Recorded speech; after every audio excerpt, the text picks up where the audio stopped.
back to the Independent Thinking Online Children's Book Festival for 2021. I say for 2021, we didn't do it in 2020. Who knows if we'll do it in 2022? We'll see how it goes. But it is just this amazing opportunity this year for me to meet the most wonderful children's authors. They might have written books for children, they might have written books about children, they've written books for parents with so much relevance for schools. We're doing this in partnership with TV's parent coach, Sue Atkins, and the Sue Atkins Book Club. And it's through her that I get to meet all these amazing people with their stories. And talking of amazing stories, what I find is that so many of these stories are stories within stories. That yes, it's a nice, really interesting storybook for children that they enjoy reading and having been read to and seeing the pictures, but there's something going on underneath as well, and none more so than in this amazing little book, Hank the Hungry Monster by Julie Derrick. And I'm joined now by Julie from her home in the loveliest part of the country in South Wales. So Julie, hi, welcome. And if you can just tell us a little bit about who you are, where you're from, what you do, how you got to the point of writing a book called Hank the Hungry Monster and what it's all about, please. Hi, I live in Christchurch in Bridgend, which is a lovely part of the world because I love working from the beach. I didn't plan on ever publishing a children's book, although I did used to read stories a lot to my children. We used to make up our own stories. People used to say to me, well, you should publish your stories, but I thought, no, it's not going to happen for me. I was a full-time mum, which I loved, and then I helped on the family business, which is a building company. And then about 18 months ago, the building company had some financial struggles, and I thought, I think it's time now to create an additional income because customers weren't paying big bills into that company. So I thought, what can I do that's quite low cost and fun? So I started an affiliate marketing business, which ironically was selling somebody else's books, promoting memory techniques. And I finally raised the funds to publish my book, Hank the Hungry Monster, as you just shown. Hank the Hungry Monster was born early one morning, out of the blue. I wrote in about half an hour after my child was diagnosed with severe OCD and we had a 4-year battle. But it just sat on my computer for probably over 2 years until last year, pandemic hit. I raised the funds through affiliate marketing to publish the book because obviously you need to get the illustrations done. It's quite a hefty bill. And my husband said, I think it's now time to get this book published to help others, particularly during the pandemic. I was also getting lots of messages from parents as young as 5 and 6 years old, describing to me what their children were already doing, the rituals they were doing during the pandemic. And I thought, yeah, I really do need to reach out to those people. And I also want to reach out to schools as well, because whilst the schools were really, really good to my daughter, there were a few teachers who didn't understand OCD and actually made the problem a lot worse, not just for her, but for the whole family. Because what we did, each of us got recruited into this monster and we were doing all his commands. So the more rituals she did to neutralise herself after coming home from school, the more we all had to do to keep our house safe, if you like. Yes, so go on. really in the book is to try and raise awareness to OCD for parents and for teachers, to how to spot early signs of it before it takes control. Because like I said, we waited a long time for CAMHS to get on board, over a year. And in that time, my husband and I were doing all the wrong things. We were feeding this hungry monster and it was getting more and more controlling. So I want to raise awareness to the early signs so that nobody gets into the grips of this monster. I also teach within the book how to help your child to speak up to these intrusive thoughts. But there's also a message for parents as well about how to be kind and how words and actions can affect other children. Because my child became severely ill, not for something that happened to her, but an incident that happened to a close friend, and it made her paranoid that she would be the next target of this mean person. So I just also want to reach out to parents that if they can identify any mean behaviour starting in their child, please nip it in the bud, because whilst they might be able to just brush it off, and most of the other children in that group will brush it off, there will be that individual child with mental health tendencies who lack self-esteem like my daughter, and it can become a crippling, really serious illness. Wow. Okay. And there is a happy ending. It's probably worth it. Spoiler alert. Yeah. Your daughter's okay. So just tell us where your daughter is and how things are at the moment. Well, ironically, just after I published the book, my daughter freed herself of the last clutches of OCD. And this year she's enjoying a normal summer and a normal life with her friends where there's no rituals taking place. we're all living a free, normal life, because it affected and impacted on my younger daughter as well, who's only 16 months younger.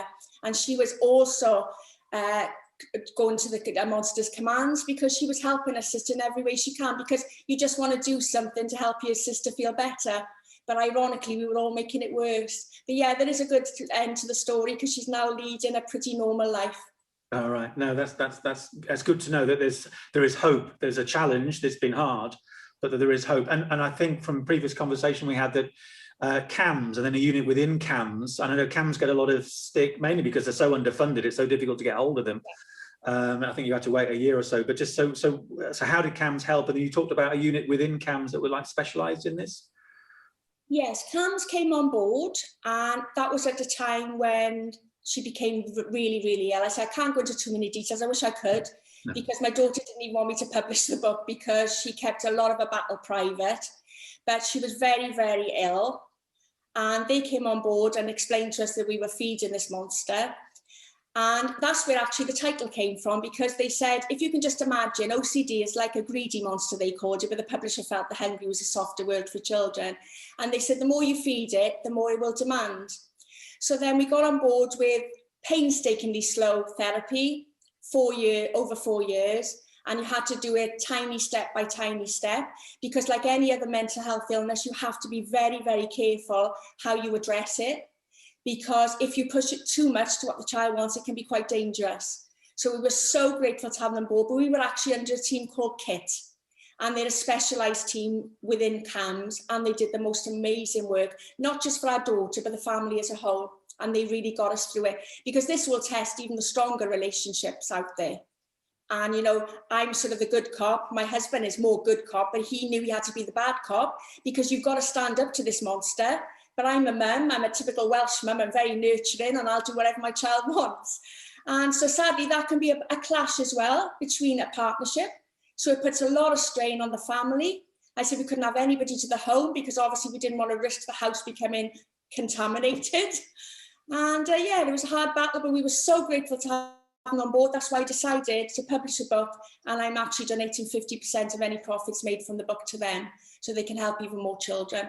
Yeah, no, that's a nice touch. So let's explore a little bit before we go into the book and the monster idea. And the monster, it resonated with me. A good friend of mine, whose daughter suffered for a while badly with anorexia, and she expressed it in a similar sort of way, that there was this monster, and the monster needed the food or didn't want the food, and she was at the control of the monster. So it resonated personally there. But let's just understand OCD a little bit, because a lot of people will just, it's a bit of a throwaway comment, you know, oh yeah, I'm a bit OCD, I do this, I do that, or they'll remember, I don't know, David Beckham headline with OCD because he washes his hands a lot, or it's a bit of a joke because somebody has to check the front door 5 times before they can walk down the drive. What does it stand for, OCD? What do we know about it? Where does it come from? Just explain that a little bit more, and also the fact that it can get so devastating. It goes beyond just I'm a bit OCD. Just explain that a little bit more, please. Right, well, it's ironic actually, and you've mentioned anorexia, because unfortunately it controls eating as well. So they are closely related. It will then take over control of eating as well. I think there's a brilliant hashtag on social media that a lot of us OCD people who are raising awareness often say, OCD is not an adjective. You cannot just feel a little bit OCD. You can have some perfectionist traits which are similar, but real OCD is you will not leave the house, or you might not come back into the house unless you've carried out a set of rituals. Because the O bit is obsessions, they're bad thoughts. And most children at some point or another will have bad thoughts, but most children will just release them and they'll just carry on with normal life. Whereas a person with OCD, like my daughter, it's the thoughts take over. And it's like, the way I describe it, it's like getting stuck on a wheel. They can't release the thought, it's going round and around. And then come the rituals then, it was described perfectly to us when they said it's like a sort of neutralising, something they have to do to neutralise the thought. And of course, they keep thinking, oh, right, I feel safe now, or keep others safe. But the more you do it, the more it will demand, and the demands get bigger and bigger and bigger. And until the end, as I say, you're all carrying out these rituals. And then the disorder bit is just where they can't release the thought, but it's going round and round like on a wheel. And as I say, it just doesn't it doesn't release itself like other children, which can often leave them trapped and isolated. because they just don't want to go out because the ensuing rituals, they're just not worth the effort. Because ironically, my daughter said the other day, I said, I noticed you don't sleep so much now in the day. She said, my thoughts were so exhausting because they were permanently there, that she said, that's why I had to sleep a lot of the day. And now she's having fun, and I never see her, she's always out. That's going to have implications for school life as well, isn't it? That if you're thinking exhausts you so much, and then you have to go into a maths lesson or a history lesson or a French lesson, it's going to have an impact. How have schools reacted? How have schools helped? What do you wish schools had known more about with regard to OCD? Right, on the whole, the schools, particularly the year leaders, were fantastic. They gave us any help or support we needed. If she needed to go into school after hours to carry out some therapy with a nurse, they allowed us to do it. I had many meetings with them, and they were really great. But there were a few isolated teachers, and I'm not apportioning blame, because OCD, you have to live it to understand it. But throwaway remarks like, oh, you haven't taken your art folder home again. Or a maths teacher screaming, why do you need to leave your books in the cupboard? There can sometimes be reasons why, and attendance being low. My daughter's attendance was very low. They didn't imagine I'd even passed her GCSEs. But there are some reasons why. So if you can see that a child is avoiding a desk or avoiding a person or avoiding taking stuff home from school, just take that second to think there could be a reason why. But as I say, on the whole, I've got to say, and had those teachers known, I'm sure they wouldn't have carried out that action. But I want to raise awareness, because don't judge a person because they got low attendance, and don't presume they're not going to pass their exams either. Because again, another positive this story, not meaning to brag, but my daughter, the biology teacher, on the rare occasion which she went into school, said to me he's putting in for foundation for GCSE, because obviously, in fairness to him, he didn't know how well she was going to achieve because she hadn't been in school. And I begged him, I said, even if we've got to pay, will you put it in for the GCSE? Because this was a big reality check for my daughter, because she doesn't do the foundation phase. She's always, again, as part of being OCD, you're normally a high achiever. And she said, please put me in for it. And she had full marks on most of her science exams. So again, don't write them off just because there's low school attendance. Just do it with them in the home like I did. There are ways around it. You've just got to sometimes think outside the box. I've lost count how many times I've sat by the beach doing a revision with her. There are always ways. Yeah. So what sorts of things could a teacher be looking for? What are the warning signs that the teacher might say? I mean, you talked about leaving the books there or avoiding a certain table. Is there anything else in terms of their actions or their attitude or their language? Particularly now during pandemic, overuse of hand sanitizer, maybe needing to spray a surface before they sit down, needing to be excused a lot to go to the toilet. They could be carrying out some ritual. They could be continually washing their hands. Or they could, some people have thoughts, with OCD thoughts, and they might be going away for some quiet time, and they might need some time to combat their thoughts. Low school attendance is a big clue as well.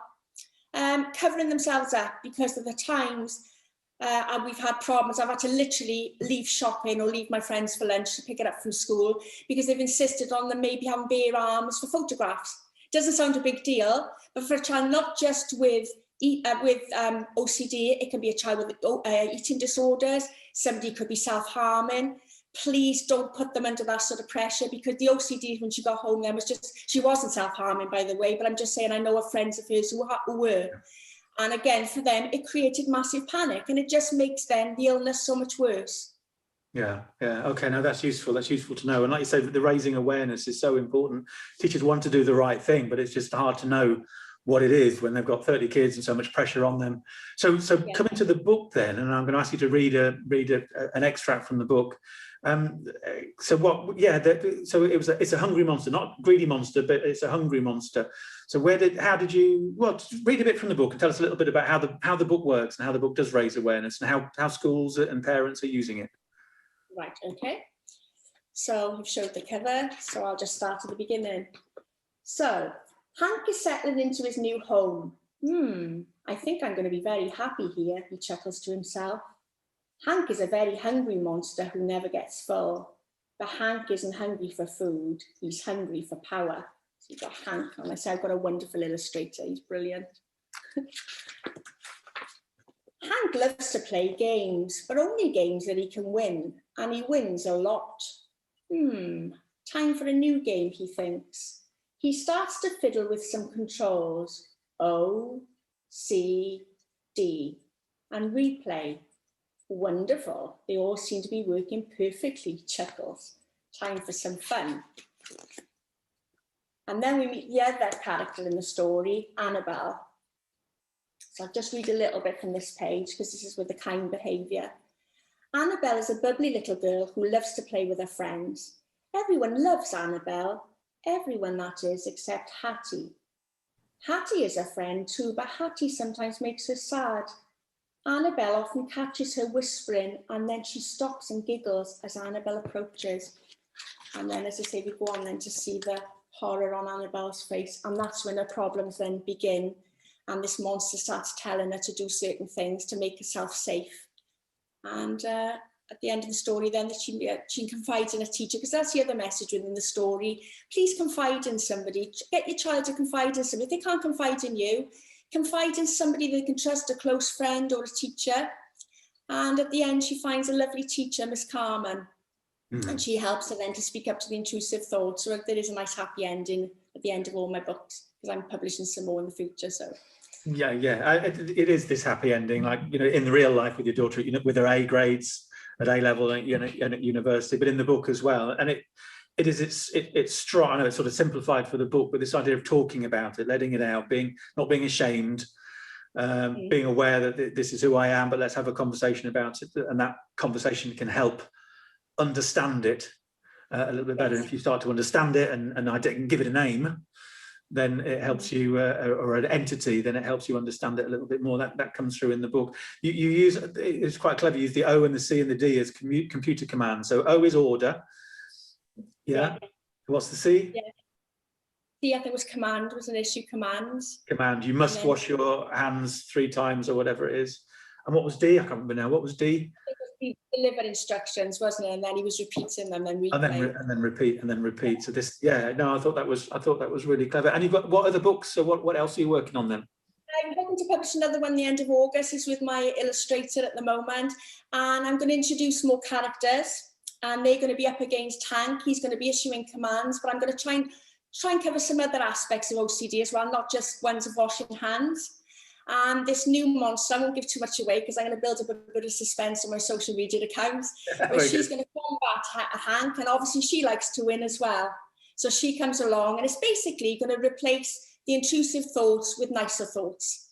Very good, very good. The battle for the mind, battle for the thoughts. Hank versus Yes.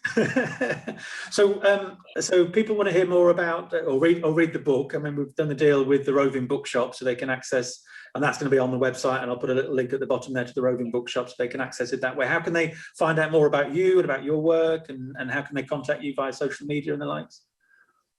Right, okay. I tend to hang out more on Facebook. I've got a Facebook page, which is the Mind Monsters. LinkedIn, I'm on a lot, and I'm just Julie Derrick. Instagram, I hang out a lot, and I'm Julie Derrick 55A. I am also on Twitter. I'm not on there as often as I should, but I've only got so many hours in a day, unfortunately, but I will try and be more active on there. That's Julie Derrick 17, because I also blog as well on copywhatIuse.com, and I also have a YouTube channel. Well, I have 2 actually, but the one that focuses on mental health.